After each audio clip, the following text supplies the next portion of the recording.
Royal Enfield की कामयाबी की अनसुनी कहानी 1990 में बंद हो जाती तो कभी नहीं सुन पाते बुलेट की आवाज।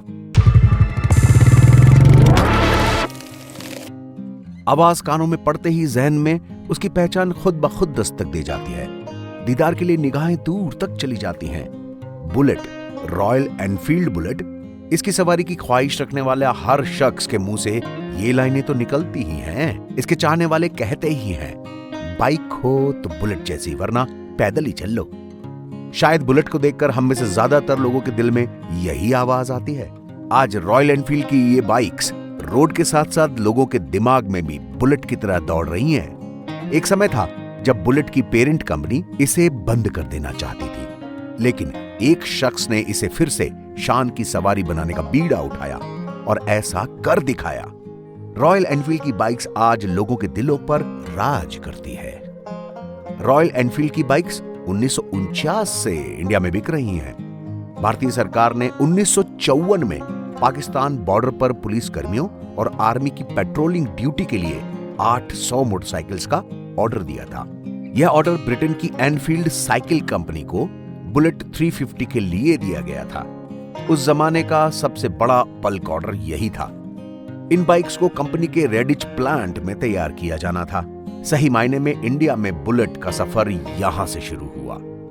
इस बल्क ऑर्डर के बाद ब्रिटेन की रेडिच कंपनी ने 1955 में इंडिया के मद्रास मोटर्स के साथ मिलकर 350 सीसी बुलेट की असेंबलिंग के लिए कंपनी बनाई, एनफील्ड इंडिया, इंडियन बुलेट। पहले British firm royal Enfield bullet बनाती थी। साल 1971 में ब्रिटिश कंपनी के बंद होने के बाद इंडियन मैन्युफैक्चरर्स ने बुलेट के राइट्स खरीद लिए, लेकिन 1970 से 1980 के बीच रॉयल एनफील्ड के मैनेजमेंट की तरफ से कई फैसले लिए गए, जिससे कंपनी भारी बोझ के तले दब गई। वहीं 1990 में CD100 आने के बाद रॉयल एनफील्ड को बहुत बड़ा झटका लगा। बुलेट बाजार से तकरीबन बाहर हो चुकी थी। 1994 में आयशर ने बुलेट पर भरोसा जताते हुए इसे खरीद लिया।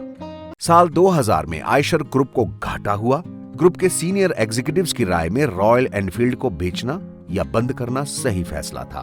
ग्रुप के इस डिवीजन को 20 करोड़ का घाटा हुआ था। विक्रम लाल के बेटे सिद्धार्थ लाल ने डिवीजन को नेट प्रॉफिट में लाने के लिए 24 महीने का समय मांगा। सिद्धार्थ डिवीजन के हेड बने और सबसे पहले उन्होंने जयपुर का नया एनफील्ड प्लांट बंद किया। फिर डीलर डिस्काउंट्स खत्म किए, जिससे कंपनी पर हर महीने 80 लाख रुपए का भार पड़ रहा था।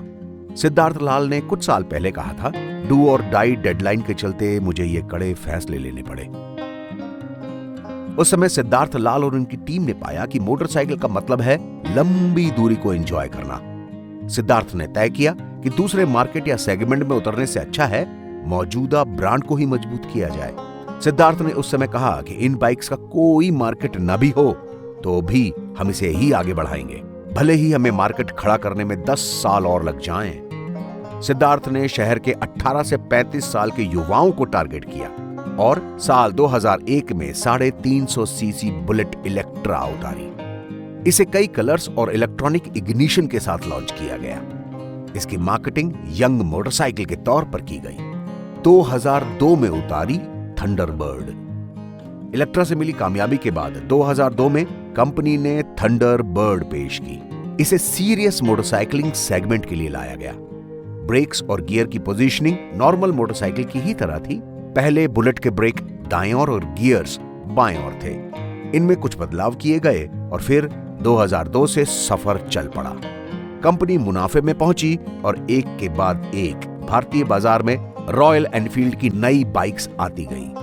इससे ठीक पहले सिद्धार्थ ने 150 करोड़ के निवेश से चेन्नई में एक प्लांट खुला, जिसकी क्षमता सालाना 3 लाख मोटरसाइकिल बनाने की थी।